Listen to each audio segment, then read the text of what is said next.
Zombie Dogs. Greetings, zombie lovers, and welcome to another episode of Zombie Dogs, your favorite podcast about... Oh my God, is Leon using a chainsaw?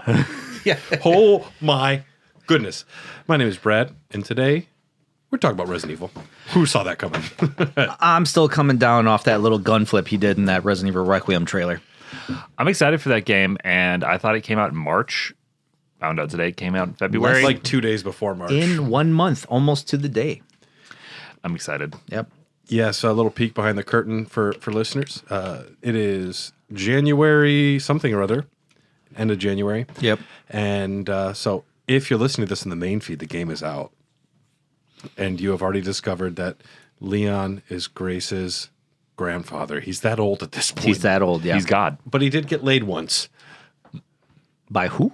God, apparently. Whom? The answer's always God when it comes to Leon. Steve Burnside. Immaculate conception there. Yes. Oh, yeah. Oh, yeah. That felt great. Slow me down. Can't hang out anymore, Leon. I want to trade for something fully automatic. And yes, we're part of the Hair of the Dogcast Network. Check out all the other amazing shows. Today is Under the Umbrella, Volume 2. If this is your first Zombie Dogs, that's weird starting This spot. is a weird place to start. This is going to be covering 1999 through 2001. All of the side stuff that was released, not the main series. As far as games like RE Gaiden, RE Survivor, and like when we get to the RE Outbreaks, those will be getting kind of their own standalone episodes that'll be kind of bunched together. But this is going to be covering, canceled games, oddities, some comic books. We're going to learn about Tofu's origins. Radio plays. Plays. It's going to be great. And we're going to just dive right in here. 1999, for the Game Boy Color, Resident Evil was a canceled project. And Ooh, I get to talk about this one. Ryan is desperately trying to make me play it. Yeah? It's not good. It's not good. I'll tell you that right now. It should have stayed canceled. Yeah, I saw part of a playthrough, and I said, there is zero way I am playing that. For context, I know I'm taking over, but they recently, a developer actually took the old code and made it playable. Yeah, I would say it's 90% done. That 10% is probably a bunch of quality of life stuff.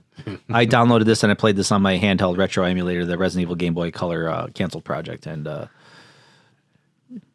you can skip it. The playthrough I watched, I watched a lot of it, and then he got to the end, and the song finally changed for like one of the first times after most of the playthroughs. Like, whoa! Yeah, it's crazy what they did with the technology. It's like insane. The fact that it's a Game Boy Color game. I mean, it's pretty awesome that they would do that. Doesn't look playable. Port of the original Resident Evil for the Game Boy Color, Capcom approached Hot Gen to develop the game early 1999. Ambitious in its port of its game, they intended to make it as close to the original PlayStation version as possible, with characters, enemies, and mechanics as expected, as well as a new pause feature to replace ink ribbons, because, good lord, let me just pause my game. Yes. Problems, however, were taking place because getting a 3D title onto the Game Boy Color is fucking insane. And they were right. They were right, like I said. Canceled March of 2000. Since the game's cancellation, 2 cartridges containing the ROM dumps have been recovered in 2011. The second one found, called Cartridge 2, is an older version of the game. Both versions end at the lab elevator, although elements from the final areas remain unfinished.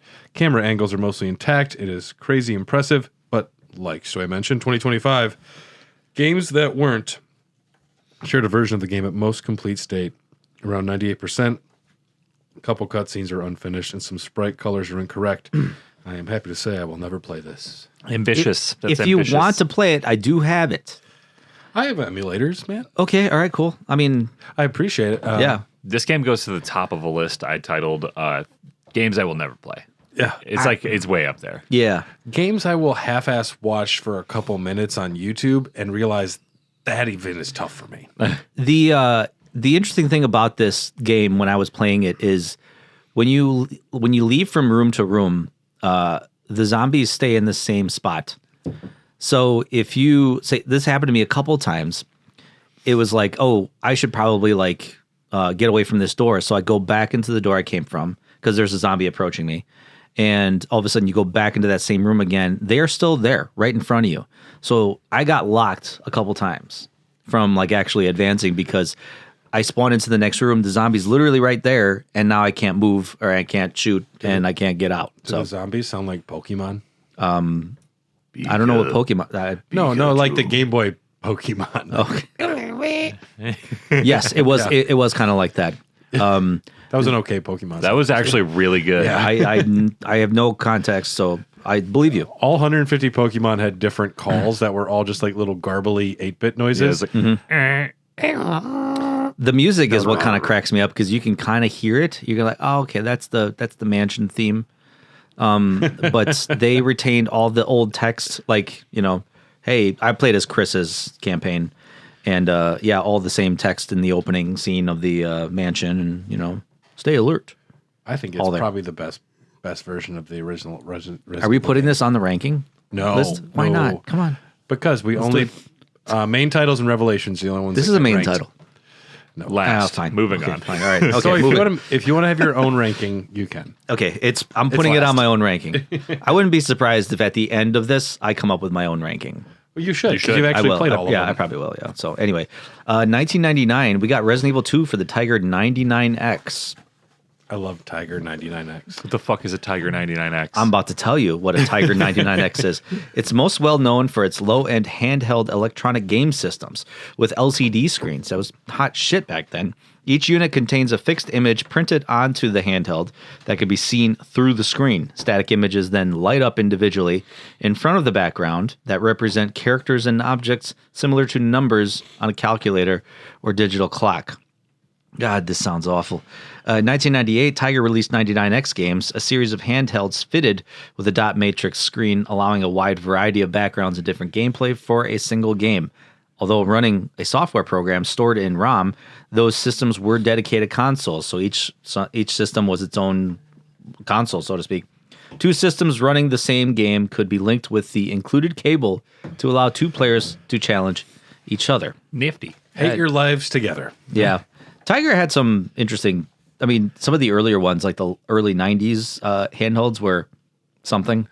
No kid enjoyed these. No. A parent would see it and they're like, $14 for a video game. Yeah, Brad likes those. Here you go. Why have a Game Boy when you have Street Fighter 2 in this handheld form? Yeah, these were rough. Yeah. This next part is just the back of the packaging. High resolution dot matrix graphics. High res, dude. High res. Exclamation. This is where video gaming peaked. This is This is where it is. Digitized voices and sound effects. The Tiger 99X has a points system. And a lead can link it to another Tiger 99X, allowing two people to play Resident Evil 2 to compete for the high score. Get it. Get after it, kids. That's what I want to do is compete for the high score. That's what we had at the time, I guess. I want to shoot the other person. It is funny, like, collecting things that have no meaning in a game whatsoever, but just to collect points. That's what old games were about, I guess. Yeah. So the game focuses on the bare essentials, finding keys, weapons like the pistol, shotgun, grenade launcher, ammunition, healing herbs, while shooting zombies. I almost said healing herbs. Healing herbs. Healing herbs. Jumping forward to March 20th, 1999. In the late 98, Capcom entered an agreement with Radio Asuka to produce a series of flagship written radio plays to air on their Sunday show. Izuka Mayumi. No Megaton Smile. That's the show. No Megaton Smile is the name of the show. Yeah, that was the name of the show that it was going to be on. The Little Runaway Sherry. Produced by Capcom's newly established in-house sound studio. Sepular? Sealputer? Sealputer? That's not a word. Sealputer. Why do you do this to him all With the time? writing You do this to him all the time. Writing done by the also new creative writing studio Flagship. The play aired in 4 parts on Radio Asuka's Izuka Mayumi No Megaton Smile from February 7th to February 28th, 1999. Whoa. So I think that's why February 28th, when the last one aired, that's why Resident Evil 9 comes out then. That's the significance. It's going to tie up. So everyone pay close attention to the story here. Yeah. The first section is about 2 girls. Raccoon City has been destroyed by the U.S. Army in a cover-up operation with Umbrella Pharmaceuticals. This is news. Yeah. Was What? the U.S. Army the whole time? publicly attributed to a petrol station fire in the nearby Arklay Mountains. A young woman named Meg and her grandfather Jim are watching the news when they encounter a young, dirty, crying girl in their garden, Sherry Birkin. Sherry Birkin. She made it. Birkin. I know that name. They take her inside where she tells them she fled Raccoon City, saying it was full of zombies, not a fire.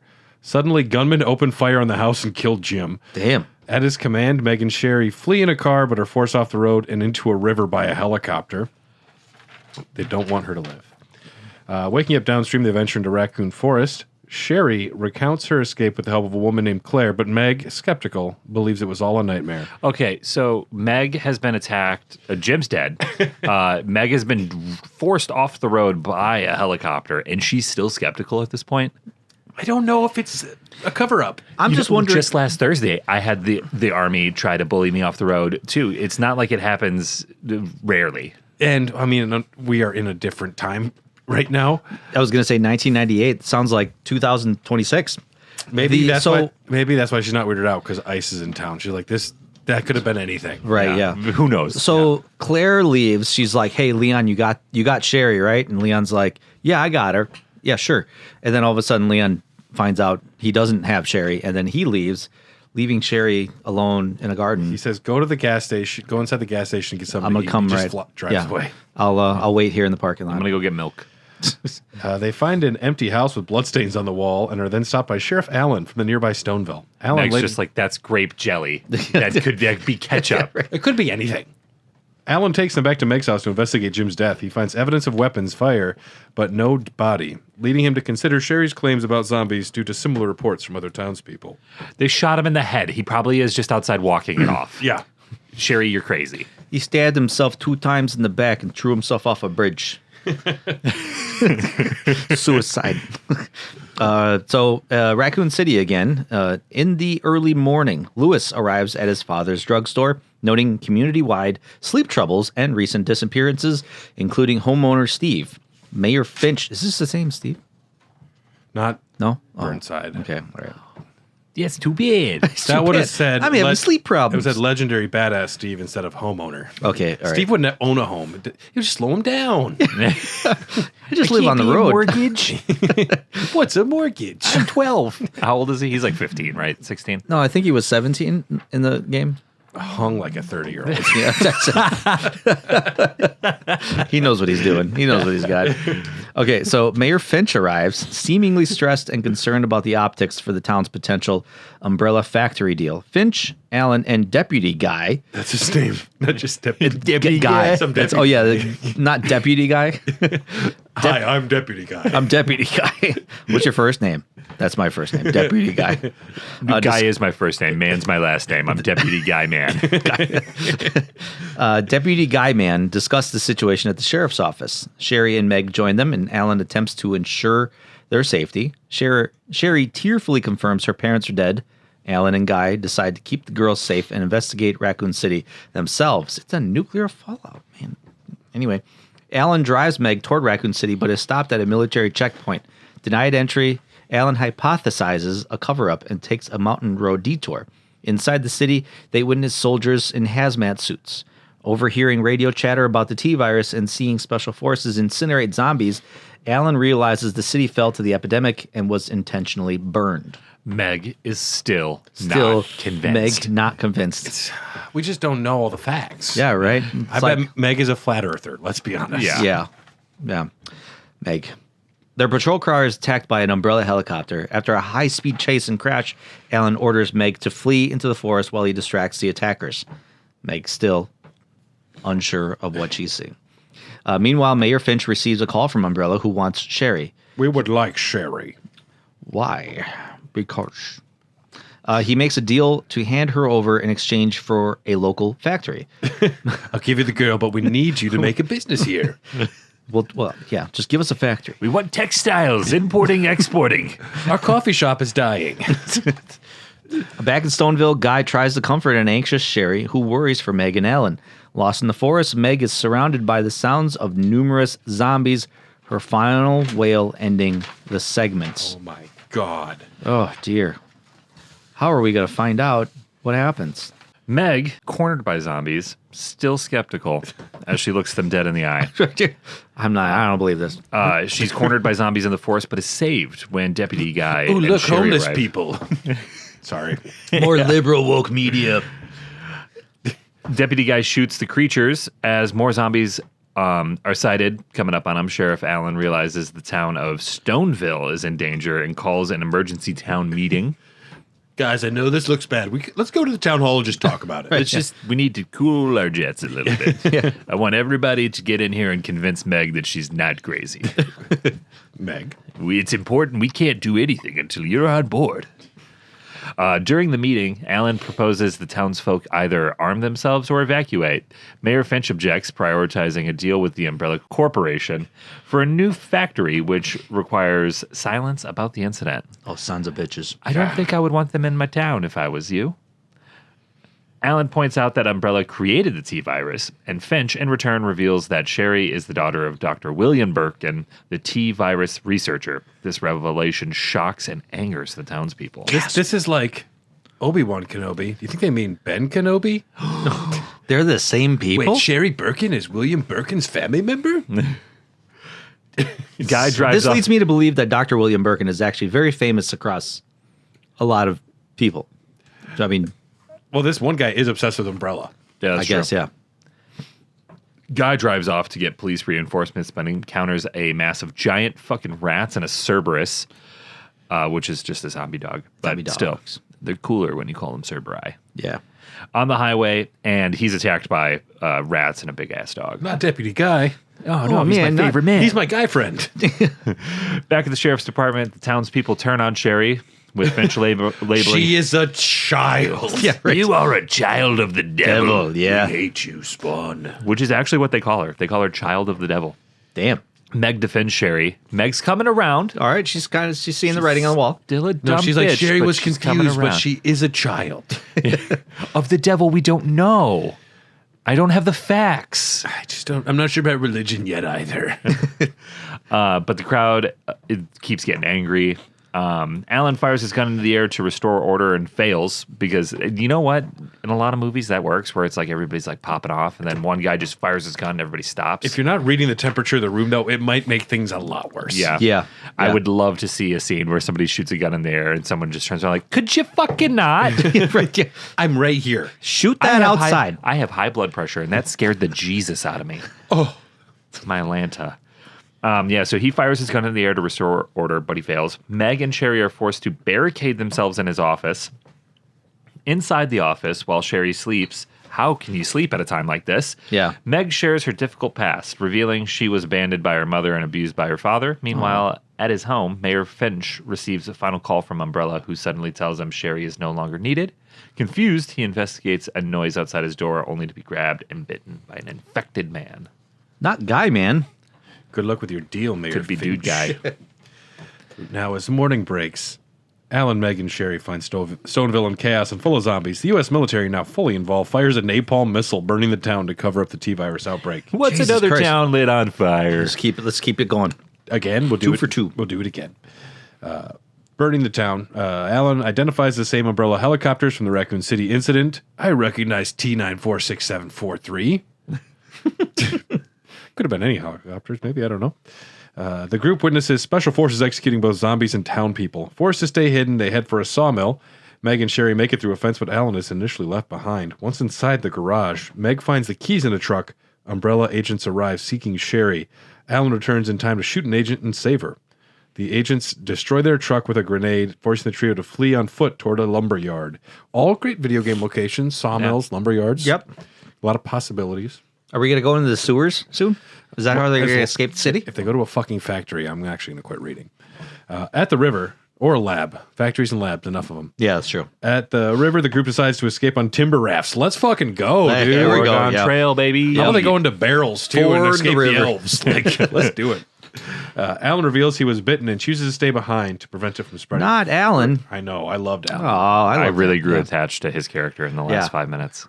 I was always more of a Deputy Guy person, but when he died, I switched. Yeah. Alan became Bay. He was Bay. Your Alan body pillow? Hot. Hot. Oh, yeah. Yeah. I love that. Alan. He shares a painful memory of his past as an NYPD officer involved in a friendly fire incident that led him to the small town. Oh. Motivated by anger at Umbrella and the military's cover-up, he sacrifices himself to fight back. Alan, no. As Meg and Sherry float away in the river, Alan ignites the lumberyard, killing several zombies and Umbrella agents in a final act of defiance. He's the real hero. And that's how Sherry got away. And Meg will return in Avengers Doomsday. Doomsday, whatever it is. April 21st, 1999, we got The Female Spy, Ada Lives. And this was a radio play.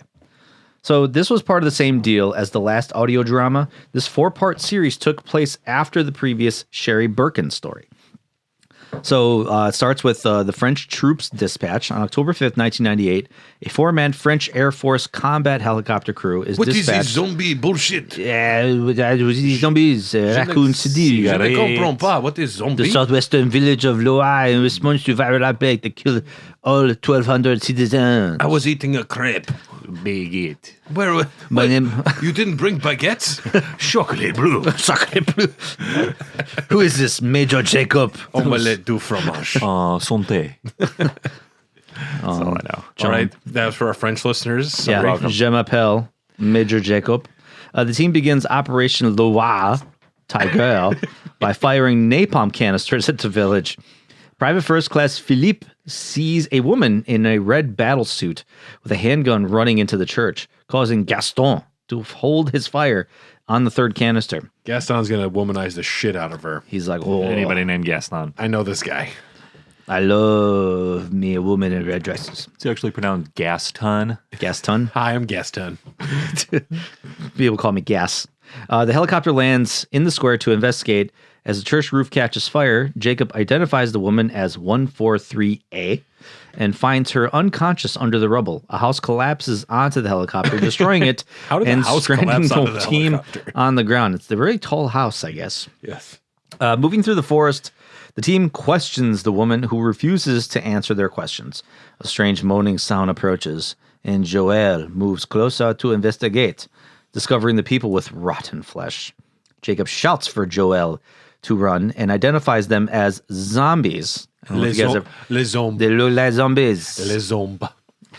Les Zumbra. The team is confused when shooting the zombies doesn't stop them. Ada advises them to shoot for the head. Joel is bitten and killed by the zombies as the rest of the group flees through the woods. R.I.P. Joel. I quit watching this season after that. Once Joel died, yeah, honest. that was it. Not even Isabella Merced could get me to keep watching. Too bad. The group rests by a mountain stream. Very nice, relaxing mountain stream.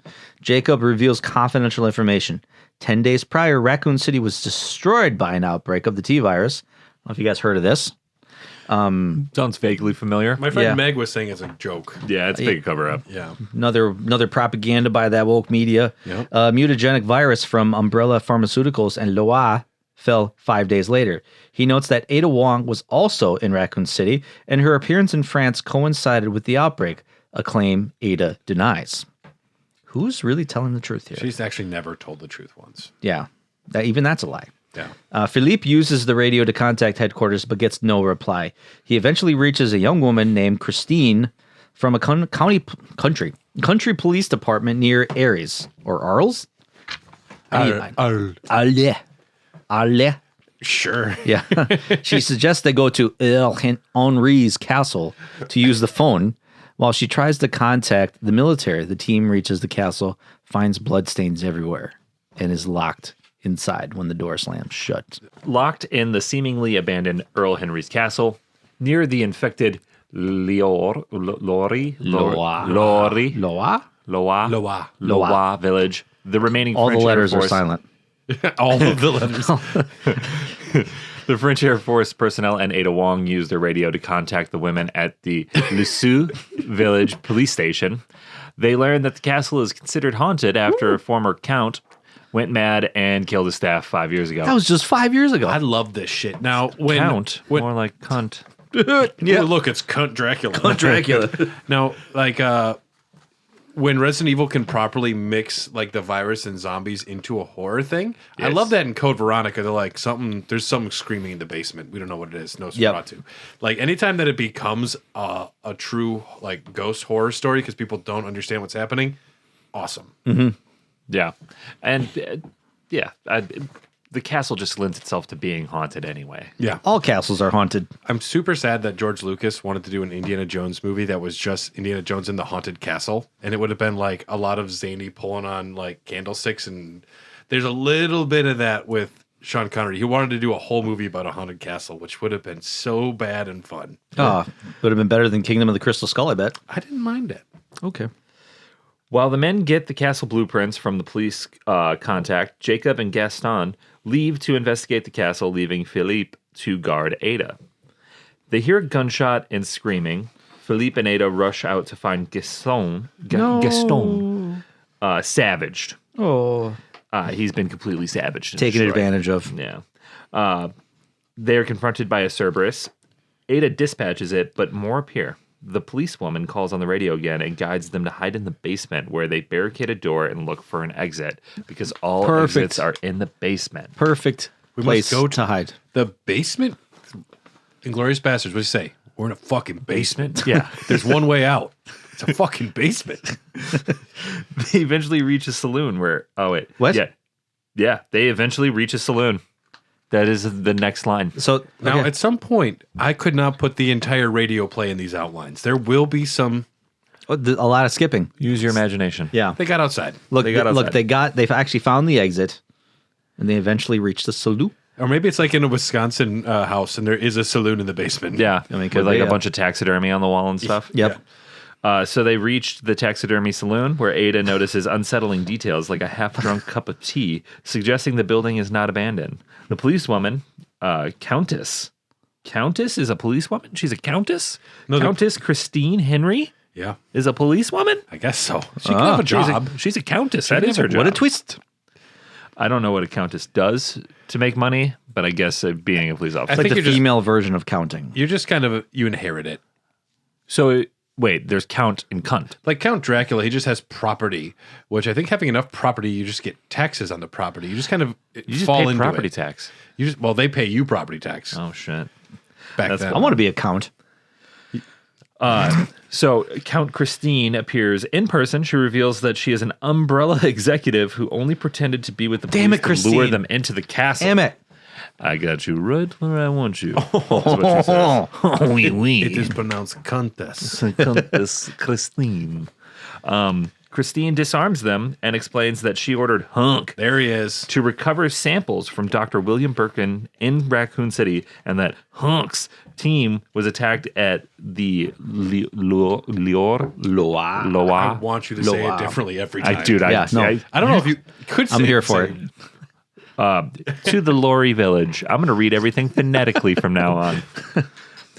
Ada is the sole survivor of the attack, and since the samples are missing, Christine concludes Ada has them.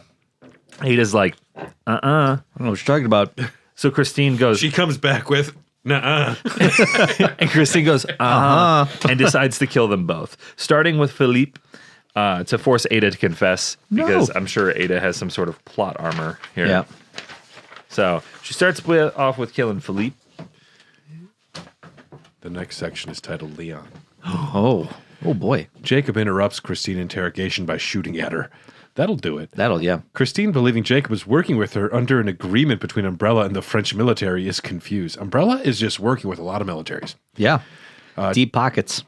Jacob confirms the agreement, but states that since the USS mission failed and the G-Virus is missing, he no longer has reason to help her. He shoots her, and she falls out of a window. Oh no. Jacob then demands Ada to be searched for the G-Virus. Searched everywhere. I don't think the G virus exists. It's a myth. The Yeah, G it's, myth. it's all a myth, yeah. Yeah. Check the G spot. You know what the G stands for? Golgotha. The Golgotha spot. The Golgotha. Is that an eye? I don't want to know. Is that an eye? Yeah. When Philippe refuses to search or shoot Ada, the two men fight hand to hand like men. Yes. And they fight baguette to baguette, allowing Ada to pick up their submachine gun and escape. Philip catches up to Ada in the courtyard where Christine's body has vanished, leaving only a bloody trail.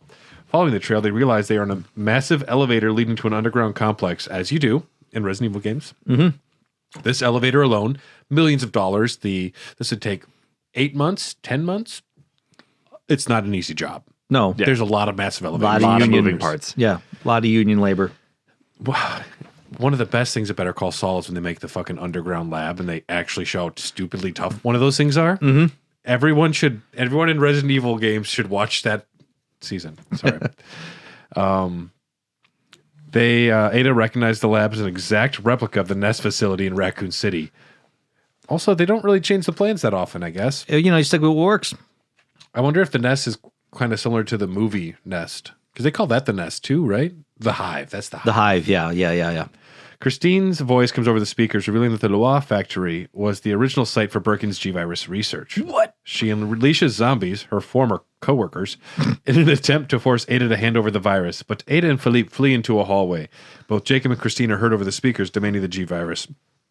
Ada falls down a hole during the escape. She does that a lot, too. Yeah. It's fallen. Clumsy. It's one of her 4 moves. Ada wakes up in a BOW storage warehouse, finding Philippe with her. Philippe heard her muttering the name Leon S. Kennedy and asks, "Who's that guy? Is that your boyfriend?" You never told me you had one of those. You never told me you had a boyfriend. I wouldn't have worked with you otherwise. Meanwhile, Jacob kills a distracted Christine and takes over the intercom system. He tries to manipulate Philippe into giving him the G-Virus, mentioning its high value to militaries worldwide. To create discord, Jacob reveals Philippe's past involving drug trafficking and the car crash that killed his brother Paul. Enraged, that's Okay. trauma dumping. That's I'll kitchen say. sinking right there. Yeah. Jeez. You got your brother killed. Jesus. You remember that? That's when a you were low blow. trafficking drugs? Remember when you used to move all the Remember the Colombian coke? Bam Bam and you got your brother Paul killed? Stupid fuck. Sounds like Fast and Furious 7 or something. Enraged, Philippe shoots the camera and speaker. Unfazed, Jacob presses the button that raises the shutter, sending zombies into the warehouse to attack them. Oh, I thought he was just gonna hit an intercom button and be like, "So anyway, Paul looked up to you, dude, and you fucked that up." You remember what he said to you? Remember his last words? Hey, you should give your brother a call. Oh, wait, you can't. I don't know why I would take marriage advice from you. Your wife is dead. Philippe and Ada are approached by zombies. As they try to escape, they find even more and find themselves with not enough ammunition to defend themselves. Ada considers that if the Loire facility really is identical to Nest, then there should be a freight train station on a lower level, one would think. Still emotional over being reminded of his brother, Philippe is persuaded to follow her. He reminds her that it is part of his military duty to protect civilians. What a novel concept. This is very kind of Carlos coded here. Yeah. Yeah. All the ladies love my accent. And won't risk her life by giving his own, something which reminds Ada of Leon in Raccoon City. As they continue on, Jacob calls out to them, threatening a court-martial for Philippe if he lets Ada go. A shutter opens and a liquor is let loose, followed by another. Philippe runs out of ammunition and is slashed, forcing Ada to shoulder him out of the corridor. As they enter a laboratory, Ada helps nurse Philippe's wound. It is here she finally explains to him who Leon is and her relationship with him, that she entered Raccoon City following the T-Virus outbreak there to steal the G-Virus on behalf of the organization. Leon, a police officer, risked his life protecting her, but she was unable to reveal her true identity to him. Finally, she was forced into a situation where he mistook her for dead, and so far, she believes, he still thinks that. Philippe decides it's time to be honest with her too, and tells her of his experience in Africa. Ooh. After his brother's Paul's death, there was a ceremony held at the UN mission base, which was attended by over 20 children. I killed every single one. I killed all your dads, by the way. Massacre. Suffering more, he asks Ada to just hand over the G-Virus for his sake. She shows him a pendant she was hiding it in, and he calls out to Jacob that he has secured the sample. I think there's something going on here. What? Or did Philippe... And Jacob are banging. And who are these Okay. 20 children? yeah, where did they come from? Right. Are they his? Yeah. Or, The dude is a prolific banger in Africa? well, you know. That's what else you the got to song do? Africa about Toto by Toto is. Bum, bum, bum, bum, Feel the bum. rains. The rain has come. I banged the girls down in Africa. See? Gonna take some time to raise these 20 children. Ooh. Jacob leaves the monitor room to meet up with the two. Just as the self-destruct system is triggered, of course, as every Resident Evil story ends, with a 5-minute warning. So self-destruct, I get that it should have a warning because you have to hit it and then you have to get the fuck out of there. But it is really funny every time it's like there's a self-destruct feature and it's like you have 10 minutes and it's like, yeah, but self-destruct should just be like boom. Yeah, right. Yeah. Yeah. I get that there has to be a timer so people can evacuate, but it always made me laugh that it's not an immediate just like. Well, you got to get out. I know, but it's just like it'd be way funnier if someone hit the button thinking they would have the time to leave and it just fucking blows up. Right, yeah. What is it? We got like 5-10 minutes left of this. Hit this button, boom, gone. Well, this one's got a 5-minute warning. When he reaches the room, he finds it is full of steam due to a bunch of pipes bursting. He approaches Philippe, only to find he has infected himself with the G virus and mutated. Up with these guys always infecting themselves. You know, they want total power. Well, have you seen those guys taking steroids and going to the gym? Are you talking about WWE? Yes. Yeah, I have seen that. It's dangerous. Yeah. They're Yeah. injecting themselves with poison. Oh yeah.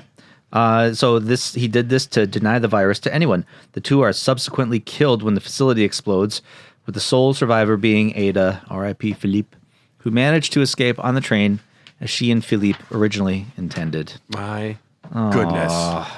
Poor Philippe. That was riveting. That was. It was okay.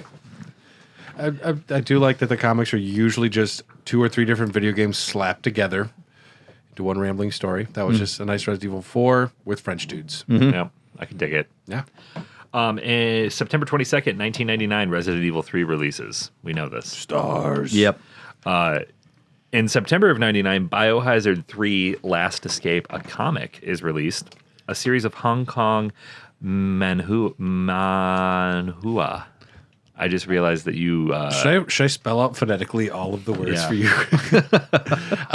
If in case y'all forget, the manhua comics are the ones that had dragon gods. Yes. And special legendary weapons. I haven't read So it yet. Hong It's still on Kong my phone. Manhua, that's a style of comic.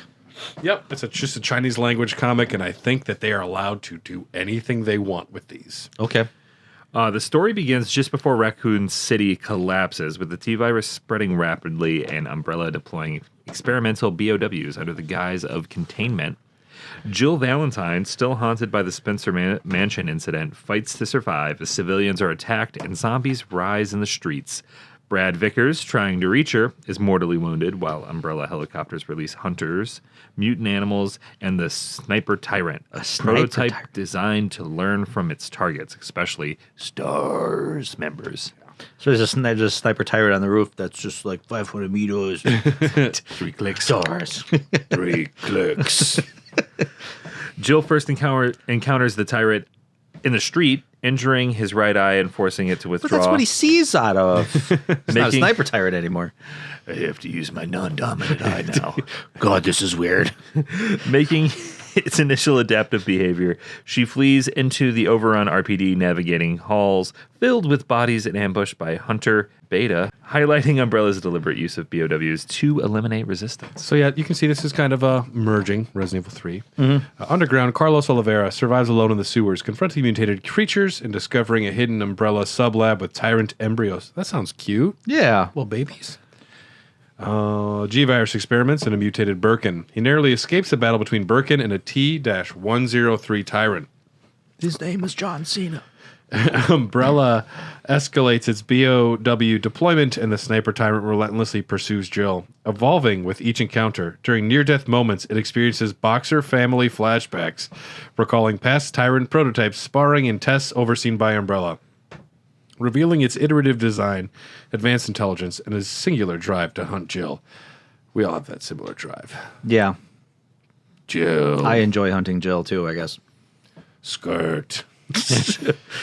Jill and Carlos meet amidst the chaos, initially wary, then forming an alliance after surviving ambushes. The Tyrant continues evolving, using its Boxer memories to predict movements and set ambushes. In a climactic confrontation, Jill and Carlos exploit environmental hazards, improvise weapons, and tactical attacks to finally cripple it. As Umbrella initializes its sterilization protocol, missiles and explosives devastate the city. Jill and Carlos escape as the Tyrant Sniper is neutralized. Umbrella collects its data. Seemingly the experiment was a success, while the survivors flee, carrying knowledge of the corporation's atrocities.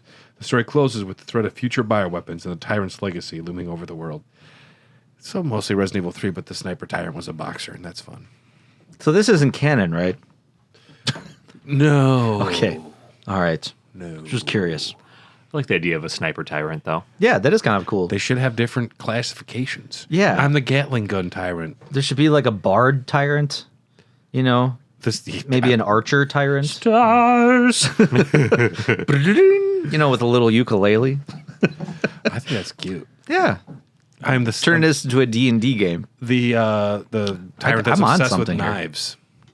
Yeah, he's got knife hands. Yep. Yeah. Whoa. So, October 19th, 1999. I did not know this. This is cool. Trickin' Snowboarder. I've never heard of this video game, though. But there was a crossover. This is a snowboarding video game developed by Cave and published by Capcom in 1999 for the PlayStation. So if you have this game, pull it out, plop it in your PlayStation. At the title screen, press triangle, square, or cross, or XX, depending on what you... Whoa. We're Listen, gonna have to have, PlayStation guys... Meeting powwow. Okay. What the fuck? Okay. All right. You want me to start over? No, he's not wrong, but it feels so wrong. Yeah, because I'm reading it and I'm like, I got to read this like a PlayStation guy. Don't they refer to it as cross? Yes. Sony. Yes, Sony does. It's X. Yeah. It's X. And yeah, okay, all right. I love watching skateboarding at the cross games. Yeah. Yeah.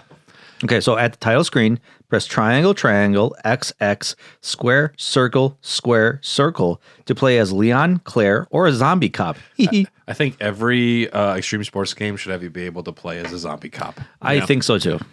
That'd be pretty fun. Take Yeah. your Darth Mauls and your Spider-Men, take them home.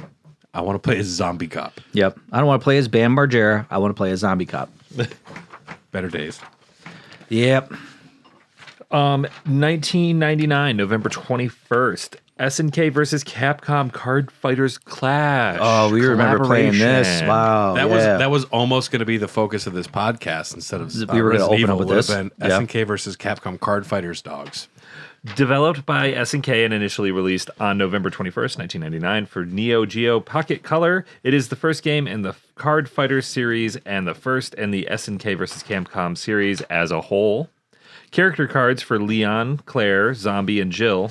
2 action cards, Escape depicting Sherry Birkin and G. Cover Fire depicting Chris and Rebecca.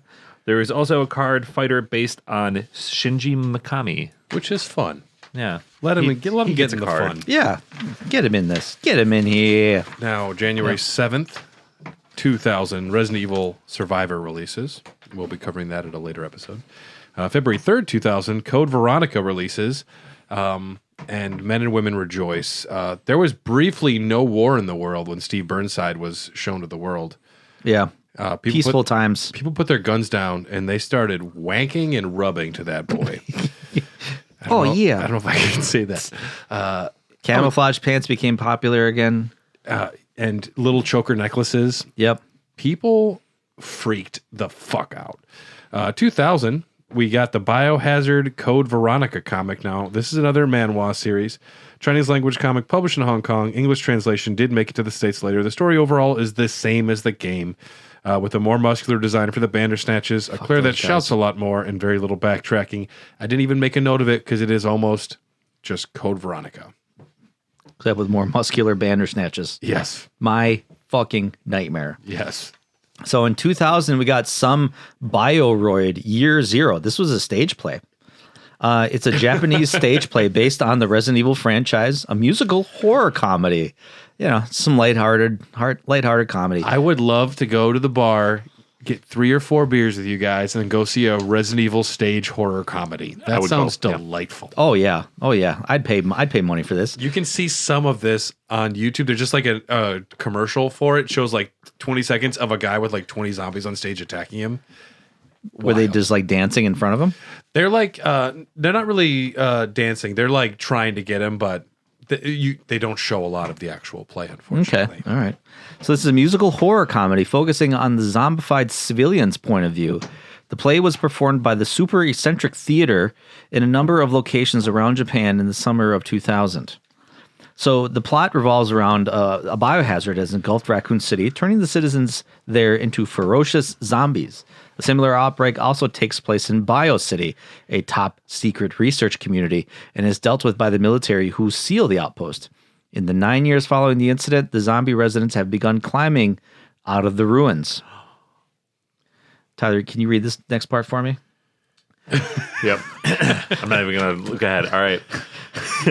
A video journalist, Yo Paparazzi, arrived on the scene to investigate sightings of zombies so long after the initial outbreak. He also interviews members of Biocity Police Department, Anizara and Bazaru. They are attacked by zombies. Not bad. 85%. I just had to Yeah. Yo Paparazzi? Yeah, Yo Paparazzi. Yeah, you're right. I don't know. I blacked out there for a second. I don't know what happened. No, you nailed that one. I was like, holy cow, he read that better than I would have.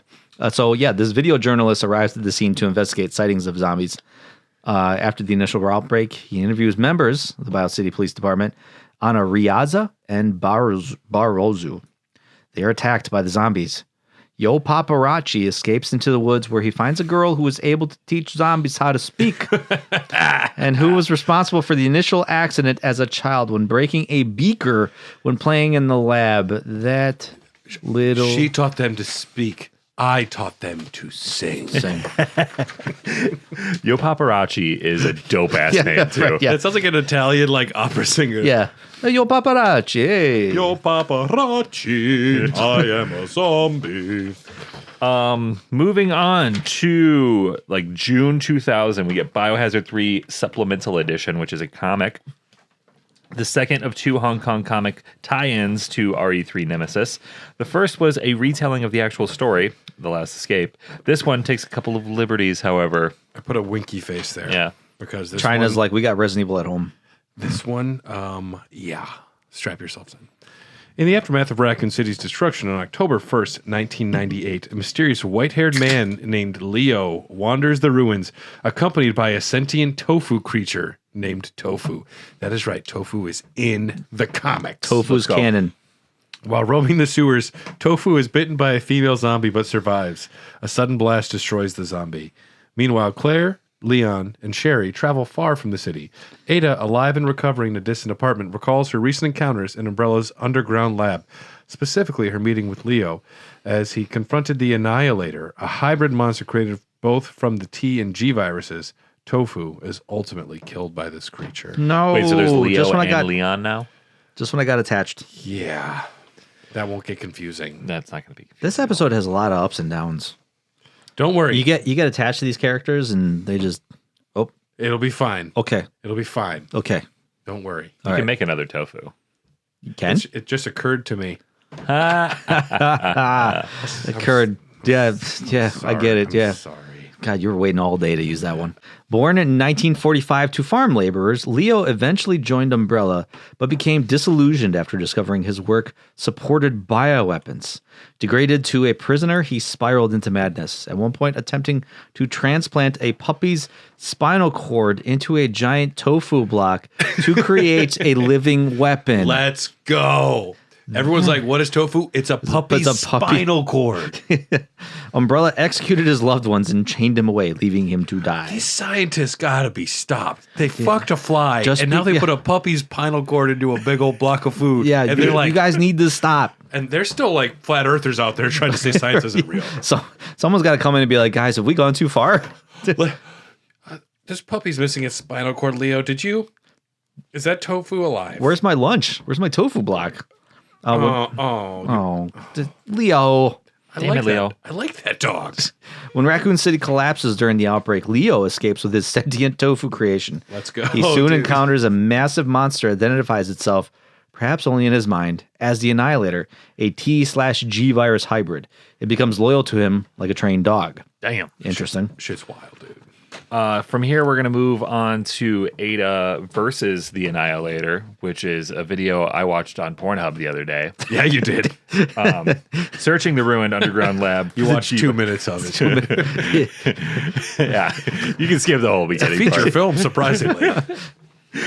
Lord of the G-Strings exists, and there is a plot. Just so everyone knows. You know what? Maybe if it has a plot and it's a feature-length porno, and maybe it's good. I've always said someone needs to take Lord of the G-Strings and just cut out all of the porn so I can just watch the good story beats. It's dildo saggins, era porn.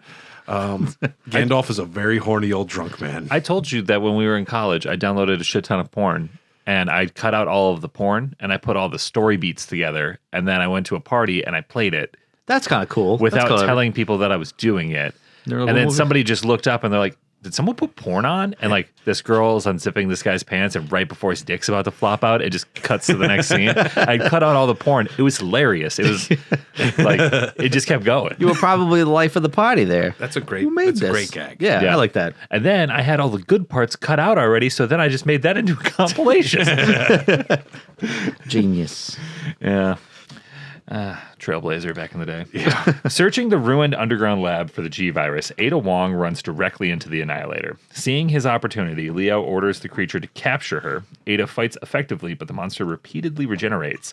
When she threatens Leo at gunpoint, he calls her bluff. You ain't gonna do it. You ain't gonna do it. And the Annihilator overpowers her, restraining her with his tentacles. That's the other one. Leo commands the monster to use her as a host for new species, hoping to trigger human extinction. No. Ada is impregnated as she slips into unconsciousness. I did not know that that's where that was going, and now my joke is terrible. I don't know which movie we're watching anymore. I did not know. I do not read ahead of these I think I've things. lost the plot. This puppy spinal cord thing made me think it wasn't a porno for a while, but it's just a really aggressive porno. I did not know that that's where that was I going to go. want you out there, listener land, to understand this was real stuff that someone came up with. Oh, this is perfect. All right. This is perfect. Yeah. Really. Ada gets impregnated by his testicle. He fucks the tofu. Sure, why not? Let's do it. We'll sell copies. Johnny, you've been writing this comic for forever. Why don't you just fuck a piece of tofu in real life? Meanwhile, Leon heads towards Leon now, not Leo, heads back towards the destroyed city, but is intercepted by the military. After being questioned about the G virus, the G spot, he is Leon. We need to know. Where is it? Where is the G spot? Never mind all that and the zombies. Did you guys know there's fucking sentient tofu running around here? And someone killed my puppy. He is ultimately allowed entry into Raccoon City. He returns to the wrecked lab and finds Ada unconscious. When she wakes, she recoils from him, realizing something inside her has changed. Her belt snaps, and her abdomen swells unnaturally, glowing with an unknown internal light. Yikes. That's just the third trimester. Yeah. I don't see anything wrong here. Yeah, geez, third trimester in like an hour or so. 10 confirm. So, Leon selfish? I don't think so. Maybe. We'll see. Leon returns to the ruined Raccoon City and finds Ada alive, but suffering like Steve. Freezing in pain and undergoing a disturbing mutation, including a second face emerging from the side of her head. Terrified and disoriented, she pushes Leon away as he tries to help. Leo appears, watching them. Too weak to fight him, Ada can only listen as Leon reveals he acquired the G-Virus sample on his way back and now intends to inject himself with it. This porno is getting hot. Yeah, I was going to say, this is getting... Wow, chicka, wow, wow. So wait, she's got like two faces and a big old belly, and he's like, I'm going to turn into a big monster. Yeah, I'm gonna hit that G-spot. I mean, G-Virus. Oh, shit. Where's the T-spot? Shocked that Leon both possesses the virus and is willing to sacrifice himself, Leo hesitates. Leon injects the sample, screaming as the mutation begins. Oh, no. Oh, no, that felt bad. Sensing danger, yeah, I would say, Leo summons the Annihilator. It's just a simple... just like a The butler Annihilator. clap. Yeah. When it arrives, the newly mutated Leon, now far stronger and heavily muscular, overpowers the Annihilator, smashing it into a wall and tearing out one of its eyes. This does sound a little bit like a Stoy fanfic. Yes. Leon gets more muscular and his shirt rips off. His shirt rips off, exposing those massive traps and buys. And Ada's super preggers, too. Exactly. He can now do double backflips. Leon's super jealous right now.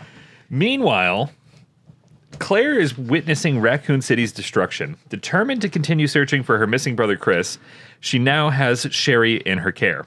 Wanting to ensure Sherry's safety, Claire brings her to a police station where Chris previously worked. Probably not safe. Just leave. I'm going to say no. Drive away. I feel like I've been to this police station. It's not safe. Go to South Dakota. There's nothing happening there. Officer Brine recognizes Claire and listens as she explains what happened in Raccoon City and her plan to travel to Paris to find Chris. Brine then reveals that the Intelligence Bureau now suspects Chris of being an Umbrella agent. No. Claire no, I don't believe it. No, No, my brother. Never. No. She denies that accusation, but allows him to present evidence. what evidence? I'm kind of invested in this now. Yeah, I know. This one's a hot story. Okay.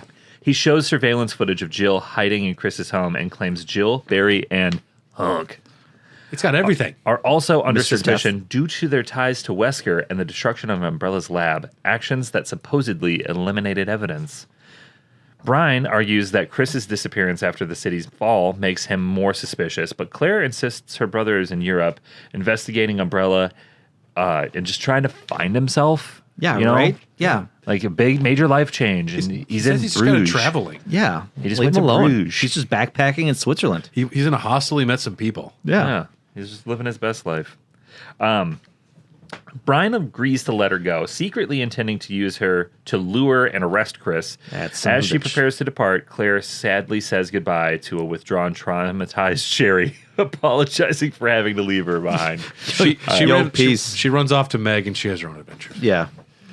Now, Sherry will be just fine. Claire investigates an Umbrella lab. Claire looks at the people in the capsule. She identifies her brother Chris, Jill, and the U.S. president, as well as Balrog from Street Fighter.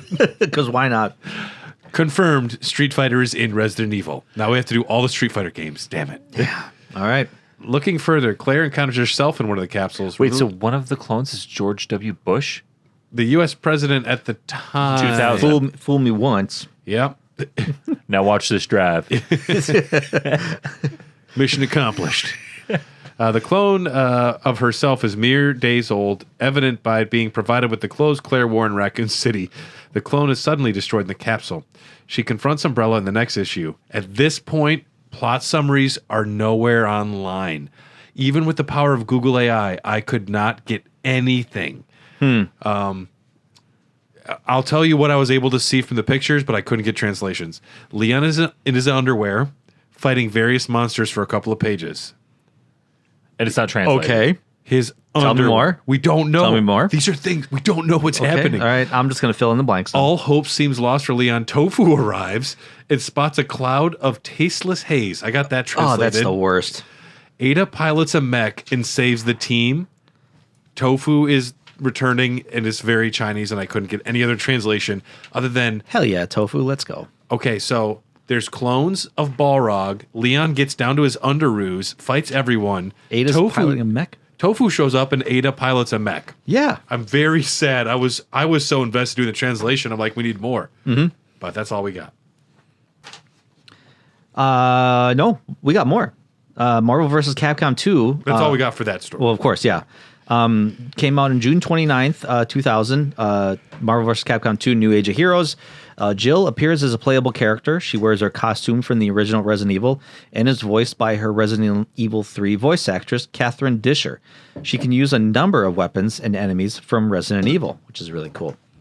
The Resident Evil Survivor game comes out August 30th, 2000. I was trying to find Leon in his underwear for you. Is you have that to go it? near the end of that comic. You can find the pictures online, but I was unable to. Yeah, she's stacked. Yeah. Tyler's showing us this picture of Jill from one of the covers, and it is just gratuitous. Some of these just look like Vanity Fair. Yeah. Look at that. He was just shooting. It looks so cool. That's Carlos. Yeah. Yeah. He's got muscles. My muscles Yeah, so... are getting bigger. Oh, I'm not even on the right page. I got sucked into the comic. You hear Leon in underwear, and you blacked out. Too. Yeah. Blacked out. You just woke up here. Thought I was bad. So we have the Fire and Ice comic. Yeah. This was weirdly written by George R.R. Martin. I don't know if anybody knows that. He's uncredited. Jon Snow and Leon Kennedy. Claire and Chris are in some sort of relationship. We don't know. Claire Redfield has 3 dragons. A 4-issue comic produced by Wildstorm. Due to a licensing agreement with Capcom, Fire and Ice continued the story of the anthology without the game characters present. That's real cool. Yeah, sure. Sure. Issue 1 stars Charlie Team investigates a string of attacks across the U.S., eventually discovering the culprits are a traveling troupe of zombified circus performers and animals. Let's go. Yeah, I'm paying money for this. Texas Chainsaw Massacre 2. After an earlier incident in Colorado involving Raquel Fields, the full team, Falcon, Patrick Brady, Jesse Alcorn, These are all players from this year's Super Juan. Bowl. Yeah. Juan Williamson, and Rosa Cardenas is deployed to Batavia,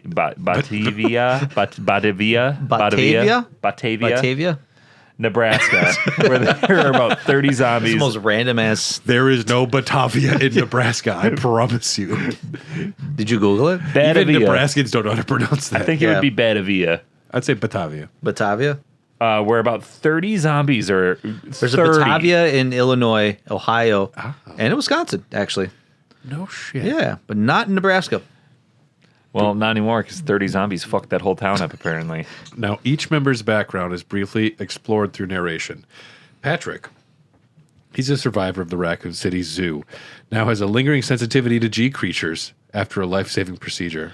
What does that mean? What does a he's life-saving procedure I mean? feel one close to us. He has a sensitivity. He can sense them. He just like whistles at birds and he can talk to them. He gets wet in his loins when he can feel them close by. Involuntarily. He doesn't want to, but he's like, I'm aching. Falcon, formerly a ranger, previously aided Chris Redfield and Jill Valentine in Europe. Rosa is a skilled tracker. Joined Stars after her mother died in Raccoon City. So like yesterday. Yeah. It's been a busy couple days. Quan is a vehicle specialist, experienced Leon Kennedy's attack in an Umbrella lab, and Jesse is a hacker. Joined Stars to avoid a life sentence after breaching NORAD. Played by Damn. Matthew Lillard. Sure. It's a scream, baby. Feeling a little woozy, man. In Nebraska, the team decides to incinerate the zombie circus entirely, including undead animals like a lion and an elephant. Peter was pissed. Yeah. They're still Zombie animals are still animals. The fight turns chaotic. Patrick is captured. I'm just saying, if there was a zombie outbreak where animals got infected, you know PETA would be all over that shit. They'd be like, we got to protect these. It's just a big snake. Yeah. They're still, if you have feelings. That right? is a zombified lion. Yeah. And I will lay down my life for it. Like, how mean is a zombie puppy? I got to imagine a zombie puppy would be kind of not mean. It would be kind of mean. It'd be mean, but it'd be kind of cute. It'd be kind of cute, yeah. Like, you little rascal. You angry? Yeah, are you hungry? I like where the sentence you stopped in too, because it is absurd. Yeah. I didn't even read that far ahead, so... okay, so, the fight turns chaotic. Patrick is captured by zombie acrobats. Rosa kills a zombie with its own torn off arm. I like and it. their Yeah, I really explosives burn the whole circus to the ground. Poor Patrick. They capture a wounded red-haired Umbrella agent who reveals he was monitoring the operation and setting up a welcome for Charlie Team. Before he can explain how Umbrella knew their location, he dies. Back at HQ, Raquel officially joins the team, though she privately struggles with worsening symptoms from a forgotten bite she received in Colorado. It was a big night. Yeah, a lot of things happened. It was in the haze. Yeah. They were in the My moment. arm hurts for some reason. She was having fun. He was having fun. It's just two young kids. The team learns their Nebraska mission secured intel on a new Umbrella base. They split. Rosa leads Quan and Patrick to investigate a site in Alaska, while Falcon, Jesse, and Raquel head to Mexico. That's right. They're splitting up, folks. Yep. Why don't we split up? Issue 2. This shit, I cannot wait to see where this goes. we got like a whole team. And the guy can sense G viruses. So wait, he's back though, right? He's been faking it this whole time. No, but he got kidnapped by acrobats. Is he back around? Yeah, he was captured. I don't know what happened to Patrick. We'll find out. Patrick to investigate. Clearly, he's okay. He went to Alaska. Yeah, okay, so he's okay. good. Okay, cool. He got He's out. good. He was All right. probably up Good there for just Patrick. swinging back and forth with the acrobats for a while. Rosa leads the second team to Alaska to investigate Umbrella facility. Because why? Because she killed a motherfucker with his own arm. Hell yeah, that's pretty hard. You can't get harder than that. Yeah. No, yeah. I love beat love it in games when you hit a motherfucker with another motherfucker. Beat a motherfucker with another motherfucker. And if it's the same motherfucker, if you beat that motherfucker with him motherfucking self, Fuck yeah. dude. Forget about it. In Alaska, Rosa, Patrick, and Quan travel by snowmobile into worsening weather. Rosa sends Quan back to establish a third evacuation zone, unaware that mutated humanoid animal creatures are watching them from a cave. A third evacuation zone? I mean, just in case. If at first you don't back. succeed, try again, I suppose. We have more time. Do we just do another? Look, there's three of us. In Mexico, Falcon, Jesse, and Raquel. At some point, someone would be like, "Do we have to keep calling you Falcon?" Dude, Yeah. you're Terry. Your name is Terry. Terry. It's a fine name. You will not call me by my government name. I'm a sovereign citizen. Look at my ID. It says Falcon. They arrived during the It's my mom's car. That's where the license plates are on there. Sorry. This sounds pretty cool. They arrived during the Dia de Muertos. Even when you know what Day it of the is, you Dead. don't I know. pronounce it. Muertos. Muertos. I can You find Carlos here. I bet. panicked. The Day of the Dead festival. A pianist. A pianist. Pronunciation's only going to slow me down. So they arrive at the Day of the Dead celebration, only to realize, get this, that the dead are not. They're dead. They're dead. They're not costumed people. They're actually zombies surrounding the town. Genius. Raquel prepares explosives to clear an escape path. Alone in a store, she discovers her infection has caused a long spike to grow in her arm, and she violently cuts it off. What? That's pretty hard. That's like some Evil Dead shit. I love Yeah. it. Back in Alaska, Rosa and Patrick set up camp and discuss Quan and maybe setting up a fourth evacuation zone.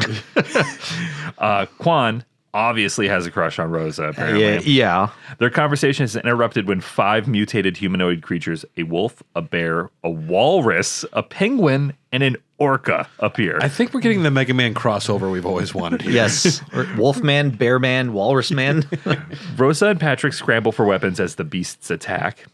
Back in Mexico, Raquel sets the explosives while Jesse triggers them early, nearly catching Falcon in the blast. Jesse. Honest mistake, could have happened to the best of us. Yeah. Call me Falcon. I told you. After regrouping, the team investigates a suspicious painting that contains umbrella-coated runes. Realizing the depicted temple has a bricked-up doorway. It's totally bricked up. Way bricked up. Falcon's always bricked up. He's bricked. They head there believing it hides the umbrella facility. Meanwhile, in Alaska, Rich Homie Quan, which I just realized that's why I know that name. Rich Homie Quan's a rapper, I'm pretty sure. Oh, okay. All right. Quan finishes the helicopter evac zone, but misses Rosa's distress call. Back at the camp, Rosa and Patrick fight the animal mutants in a chaotic battle. Rosa kills the flying penguin. Penguin. Oh. I draw the line there. I'm not believing that I was going penguin to say, can fly. I didn't know penguins can fly. I don't think they can. They definitely can't. Even with Yeah. zombie powers, those are not flying. Right. Patrick disables other creatures with gunfire and blunt force attacks. The wolf and walrus turn on each other over Rosa, but both Rosa and Patrick are ultimately overwhelmed and knocked unconscious. Because if there's one thing savage animals will do to you, Let's fight over a girl. and then knock you out and not ravage your body and Yeah. destroy you and kill you. Yep. In the end, whoa, we're already going to the end of issue 2. It's been so fun though. It's been a good one. I need more. In the end, Mr. Vank, an Umbrella-affiliated figure connected to the past incidents at Pine Grove Academy, arrives with a cleanup crew. They tranquilize the surviving creatures and retrieve both Rosa and Patrick, suspecting them of Star's involvement. Did I miss Pine Grove Academy? Like I said, That's a lot going on. Yeah. there's already a lot of information here. Okay. All right. I'm guessing there was some sort of an incident. I would say yeah. We there haven't a lot even, no one's even been using their G-force sensitivity yet. And Yeah. I guarantee that happened. Like, oh, guys, I feel wet. Oh God, I'm getting really wet. they're nearby. It's hot. At the Mexican temple, Falcon, Raquel, and Jesse fall into a trap disguised as quicksand, but escape using Raquel's crossbow. As they reach solid ground, the cacti fire dart traps, forcing the team to flee up the temple steps. Unable to unlock the sealed entrance, Jesse estimates over 1 million code possibilities. Jesse's so smart. Love Jesse. Raquel simply destroys the locking device with explosives, gaining them entry. And I love Raquel. Yeah, I love Raquel now. Inside, the team encounters a licker, confirming Falcon's suspicion that Umbrella is using trained lickers as security instead of human guards. Raquel crawls through ventilation shafts, and with the camera follows behind her. It is awesome. Sorry, I blacked out. I was gonna say. I think I made that up. To spy in the facility and discover that Umbrella is in contact with the Arctic Research Facility, where Rosa and Patrick have been taken. At the facility, Rosa and Patrick awaken restrained.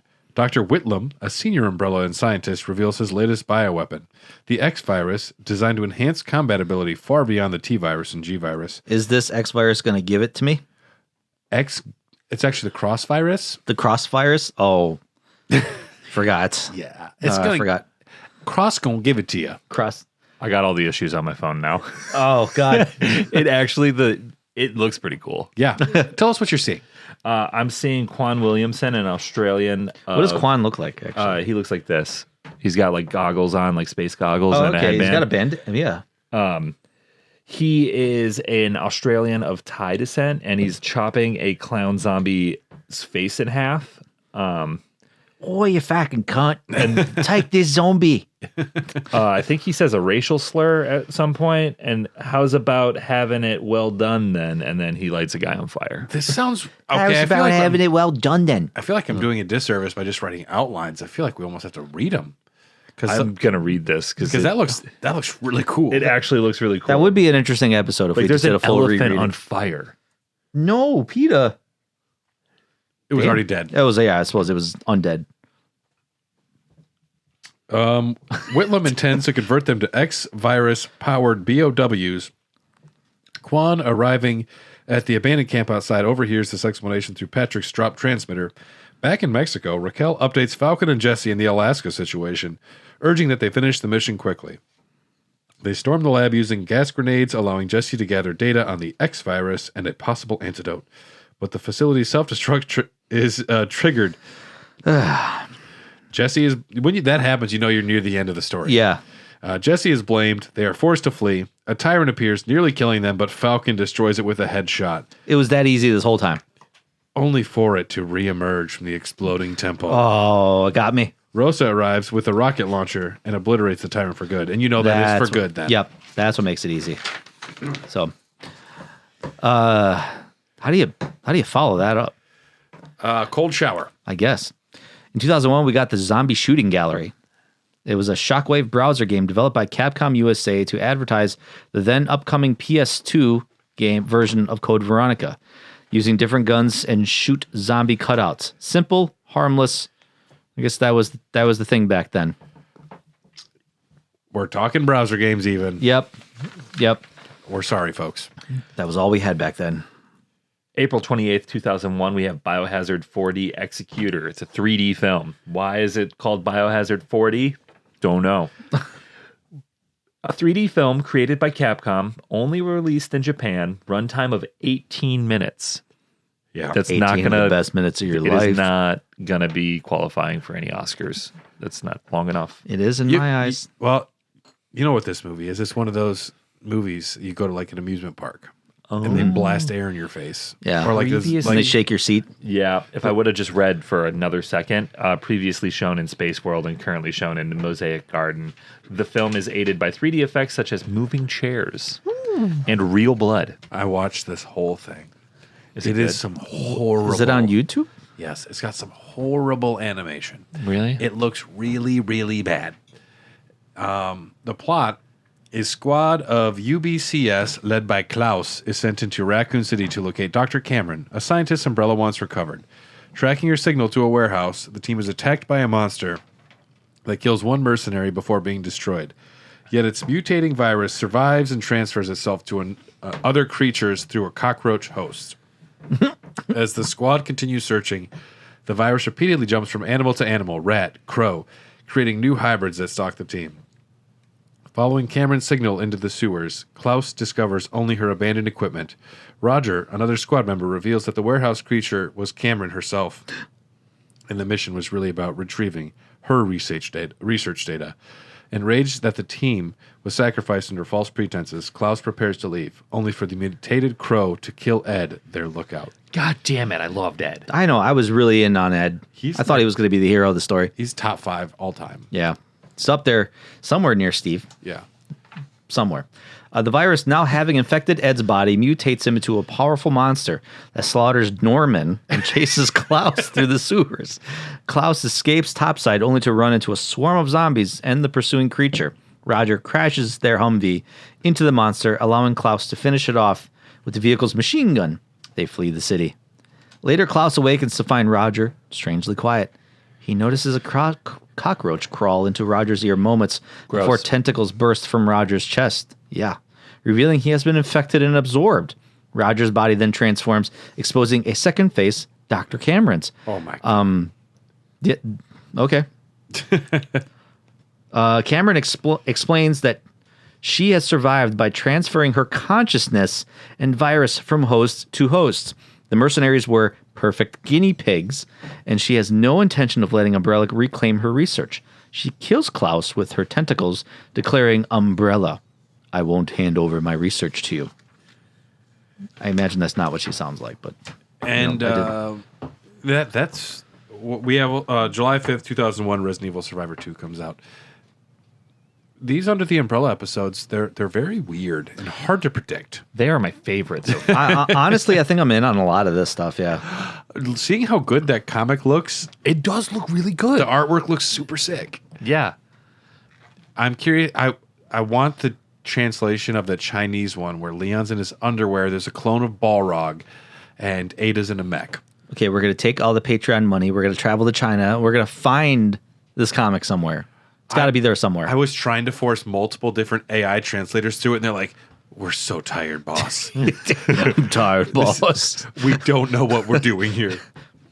Why is Leon in his underwear? Tell me why, damn it. Because people are horny." I'm still just reading this comment. There's a lion attacking Holy Patrick shit, does he on even know the it? second Yeah. page. Yeah, Roses. Patrick, look behind Look you. up the zombie acrobats. They should be around there. That capture Patrick. It's at the end of this issue, right? Is it? Maybe. I think it's we got some weird priest-looking ones. So what this is taking us up to is that really exciting popularity resurgence in Resident Evil. Not that it ever went away, but like this was when I remember getting EGMs like Resident Evil 1 is getting remade. Resident Evil 0 is coming. What is Resident Evil 4? We're seeing pictures of it. The movie's coming out. Like everything is coming up Resident Evil right now. He gets snatched. Oh, no. That one's got That one's got an Uzi? So we're reaching a very exciting part of Zombie Dogs. Up next, we're going to be doing, I believe it's the Resident Evil film, the first Mila Jovovich, and then Resident Evil 1 Remake, Resident Evil 0, the Survivor games, and Outbreak and Gaiden, and then Resident Evil 4. Do you want to play Gaiden? No. Okay. We're going to be talking about them. Just Okay, the same like all right. as the Survivors. Yeah. I definitely want to learn the story of Gaiden because Barry Burton on a boat, Yeah. Barry Bird and Leon Kennedy teaming up. that's all I wanted in life. Yeah. That's I think all we got today. We're gonna do a Doggies After Dark because we haven't done one in a little bit. Yeah. But special thanks to Patreon supporters: Philium Birkin Wright, Brainsucker Brian Ward, Crimson Head Christy Nick, Kipper the Liquor, Tyrant Melly, Jordan Hunter Alpha Hoff, Kelly Grave Digger Gutowski, Phil Just Lost Plagas Phil, thanks Tyler, Justin the Molded Melly, Ejot Blade of Alexia, Spetsnaz S. Kennedy, Tony the Progenitor Pepperoni, BG Burton, and new executive producer Eddie Winters. Welcome to the fan club, Eddie Winters, the Eddie- Leon Kennedy fan club. Eddie Winters. Eddie Winters. We appreciate your support. And if you are a Patreon supporter, you'll see us in 2 weeks to discuss Mila Jovovich. Otherwise, we'll see you next month on Zombie Dogs. Enjoy the movie. Oh, yeah, go to patreon.com/hairofthedogcast to get those episodes. We'll see you. Yep. Bye. Bye.